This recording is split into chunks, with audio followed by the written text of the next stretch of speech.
Shooting করতে করতে শফিকের অনেক খিদে পেয়ে গেছে, তো এই যে শফিক অর্ডার করে দিয়েছে বিরিয়ানি, এই যে শফিক এখন খাচ্ছে। আর অন্যদিকে শুটিং চলছে অলরেডি, ওই যে এখানে শফিক এখন খেতে ব্যস্ত। কেমন কেমন লাগছে খেতে? ভালো। ডিরেক্টররা চলে এসছে। এই যে রোহনের হেয়ার কালার সেরা, জলের বোতল রোহন খুলতে পারছে না, কি অবস্থা। এখন সেলফি তুলছে এই যে হিরো।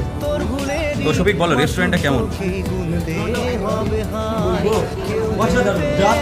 ওয়াও ওয়াও, আমাদের শফিক হিরো রয়েছে।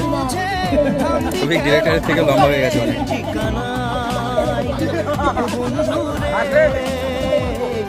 সেরা।